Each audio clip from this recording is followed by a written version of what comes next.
In most of my project videos, I cover the project, not how to do the project. So in this 5 things video, I'm going to show you 5 tricks that I use to drill holes.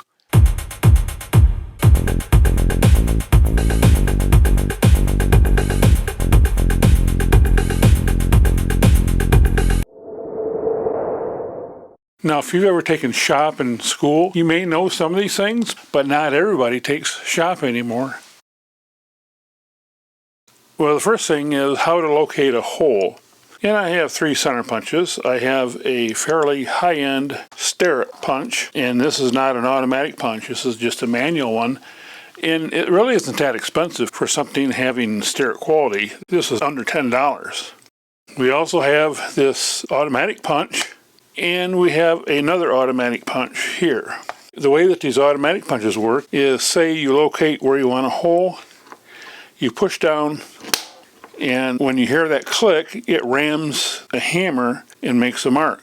These things don't last very long, and I end up just throwing them away. And you know, they're maybe $5 or so, but they're not really worth it because they don't last. And I do like this Nico brand one, and I've never had a misfire with it yet, but you use it the same way. You just push down. And the neat thing about the Nico is that it is adjustable, and you can turn how much pressure you put on the hole by adjusting it. And then of course with a punch like the Starrett punch, you need to use it with a hammer. Now that we have the hole punch, we can drill it and you can get an accurate drill hole. And especially in any kind of metal, you really need to use a center punch because your drill bit will wobble and you won't get an accurate hole. And by the way, I'll put links for everything I use here on my website as I normally do. Okay, so that's fine for marking a hole, but how do you locate the hole to begin with? Well, you know, most people, they use a tape measure. That works, except that it's not altogether that accurate. For example, so how can I locate a hole for this foot? And let's say I wanted a foot to be a 1/4 inch off from the top and side. So I could measure here and here and then do a punch, but there's actually an easier way. And this is a set of centering punches. Again, this one is made by Nico, and it ranges from 3/30 seconds to 17/30 seconds, so pretty much the entire range of drill bits.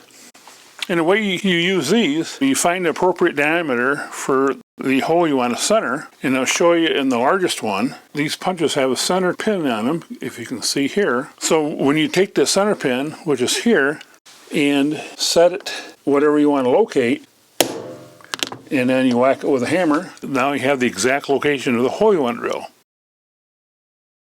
Now that you've got the hole located where you want to drill, how do you ensure that you drill the hole straight? If you just have a hand drill, you're never going to get it quite straight. Unless you have a drill press, how do you do that? There's a product called a drill block, and this is basically just a bushing that the drill bit fits into. Then simply locate the drill into the punched hole, and then put the drill block over it. And you can hold this with your fingers, or you can clamp it with a clamp, and this is going to drill a perfectly straight hole. And also this alignment block has a V-notch in it, so that you can put that on a tube. But what if you need to tap the hole? You know, a tap is much harder to use than a drill.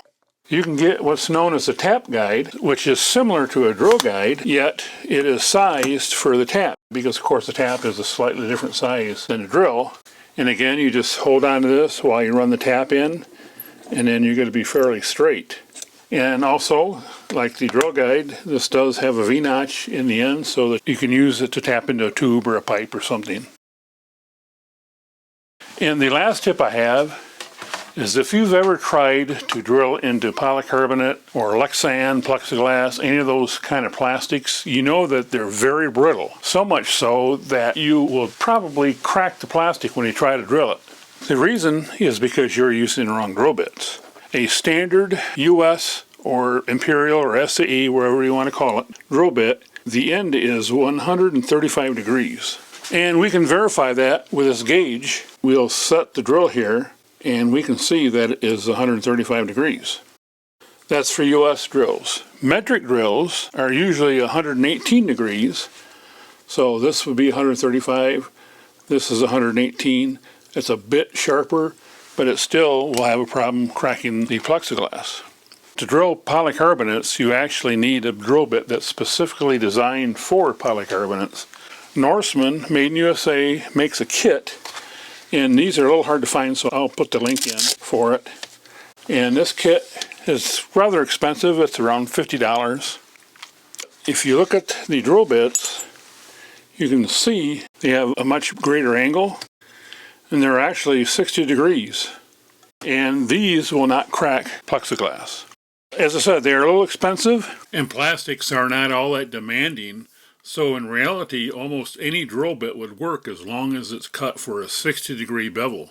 So if you don't want to spend the money to buy a set like this, and by the way, you can buy individual drill bits as well, but you can also get this drill grinding attachment if you have a bench grinder, and you can adjust this to whatever degree you need.